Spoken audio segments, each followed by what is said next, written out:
श्री राधा कृष्णाभ्याम नमः। भगवान श्री कृष्ण की कथाओं का आश्रय लेने वाले भक्त जनों, मैं संध्या रानी महात्मा वेद व्यास जी एवं गुरुजनों की आज्ञा से श्रीमद् भागवत महापुराण के अष्टम स्कंद के 22वें अध्याय को प्रारंभ करती हूँ। अध्याय 22 बलि के द्वारा भगवान की स्तुति और भगवान का उस पर प्रसन्न होना। श्री सुखदेव जी कहते हैं, परीक्षित, इस प्रकार भगवान ने असुरराज बलि का बड़ा तिरस्कार किया। उन्हें धैर्य से विचलित करना चाहा, परंतु वे तनिक भी विचलित नहीं हुए। बड़े धैर्य से बोले। दैत्यराज बलि ने कहा, देवताओं के आराध्य देव, आपकी कीर्ति बड़ी पवित्र है। क्या आप मेरी बात को असत्य समझते हैं? ऐसा नहीं है, मैं उसे सत्य कर दिखाता हूँ। आप धोखे में नहीं पड़ेंगे। आप कृपा करके अपना तीसरा पग मेरे सिर पर रख दीजिए। मुझे नरक में जाने का अथवा राज्य से च्युत होने का भय नहीं है। मैं पाश में बंधने अथवा अपार दुख में पड़ने से भी नहीं डरता। मेरे पास फूटी कौड़ी भी न रहे अथवा आप मुझे घोर दंड दें, यह भी मेरे भय का कारण नहीं है। मैं डरता हूँ केवल अपनी अपकीर्ति से। अपने पूजनीय गुरुजनों के द्वारा दिया हुआ दंड तो जीव मात्र के लिए अत्यंत वांछनीय है, क्योंकि वैसा दंड माता पिता भाई और सुहृदय मोहवश नहीं दे पाते। आप छिपे रूप से अवश्य हम असुरों को श्रेष्ठ शिक्षा दिया करते हैं। आप हमारे परम गुरु हैं। जब हम लोग धन, कुलीनता, बल आदि के मत से अंधे हो जाते हैं, तब आप उन वस्तुओं को हमसे छीनकर हमें नेत्रदान करते हैं। जिनकी ऐसी महिमा, ऐसी आनंद लीलाएं हैं, वही आप मुझे दंड दे रहे हैं, वरुण पास से बांध रहे हैं। इसकी न तो मुझे कोई लज्जा है, न किसी प्रकार की व्यथा है। प्रभु, मेरे पितामह प्रहलाद जी की कीर्ति सारे जगत में प्रसिद्ध है। वे आपके भक्तों में श्रेष्ठ माने गए हैं। उनके पिता हिरण्यकश्यप से आपने वैर विरोध रखने के कारण उन्हें अनेकों प्रकार के दुख दिए, परंतु वे आपके ही परायण रहे। उन्होंने अपना जीवन आप पर ही निछावर कर दिया। सुखदेव जी कहते हैं, परीक्षित, राजा बलि इस प्रकार कह ही रहे थे कि उदय होते हुए चंद्रमा के समान भगवान के प्रेम पात्र प्रहलाद जी वहां आ पहुंचे। राजा बलि ने देखा, मेरे पितामह बड़े श्री संपन्न हैं, कमल के समान कोमल नेत्र हैं, लंबी लंबी भुजाएं हैं, सुंदर ऊंचे श्यामल शरीर पर पीताम्बर धारण किए हुए हैं। बलि इस समय वरुण पाश में बंधे हुए थे, इसलिए प्रहलाद जी के आने पर वे उनकी जैसे पूजा किया करते थे उस प्रकार न कर सके। उन्होंने केवल सिर झुकाकर उन्हें नमस्कार किया। प्रहलाद जी ने देखा, भक्त वत्सल भगवान वहीं विराजमान हैं। सुनंद, नंद आदि पार्षद उनकी सेवा कर रहे हैं। प्रेम के उद्देक से प्रहलाद जी का शरीर पुलकित हो गया। उनकी आंखों में आंसू छलक आए। वे आनंदपूर्ण हृदय से सिर झुकाए अपने स्वामी के पास गए। पृथ्वी पर सिर रखकर उन्हें साष्टांग प्रणाम किया। प्रहलाद जी ने कहा, प्रभु, आपने ही बलि को यह ऐश्वर्यपूर्ण इंद्र पद दिया था, अब आज आपने ही उसे छीन लिया है। आपका देना जैसा सुंदर है, वैसा ही सुंदर लेना भी है।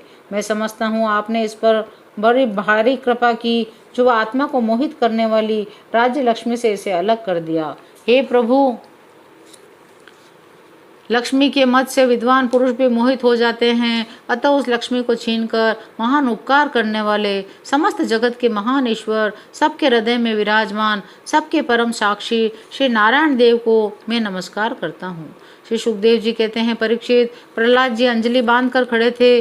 उनके सामने ही भगवान ब्रह्मा जी ने वामन भगवान से कुछ कहना चाहा, परंतु इतने में ही राजा बलि की परम साध्वी पत्नी विंध्यावली ने अपने पति को बंधा देख भयभीत होकर भगवान के चरणों में प्रणाम किया।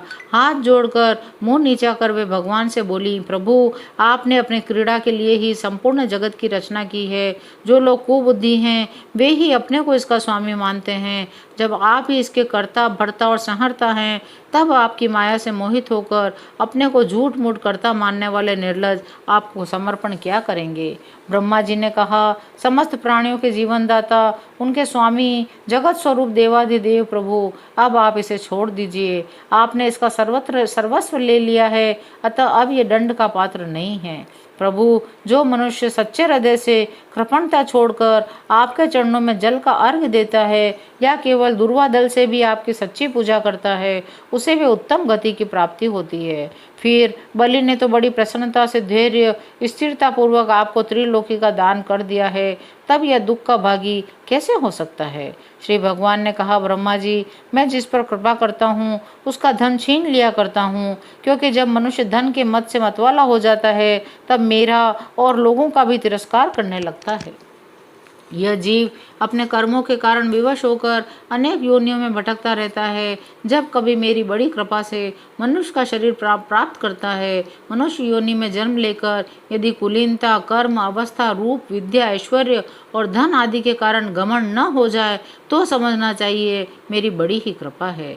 यह बलि दानव और दैत्य दोनों ही वंशों में अग्रगण्य और उनकी कीर्ति बढ़ाने वाला है। इसने उस माया पर विजय प्राप्त कर ली है जिसे जीतना अत्यंत कठिन है। तुम देख ही रहे हो, इतना दुख भोगने पर भी यह मोहित नहीं हुआ। इसका धन छीन लिया गया, राजपद से अलग कर दिया, तरह तरह के आक्षेप किए, शत्रुओं ने बांध लिया, भाई बंधु छोड़कर चले गए, इतनी यातनाएं भोगनी पड़ी, यहाँ तक कि इसके गुरुदेव ने भी इसको डांटा, फटकारा और शाप तक दे दिया, परंतु इस दृढ़वती ने अपनी प्रतिज्ञा नहीं छोड़ी।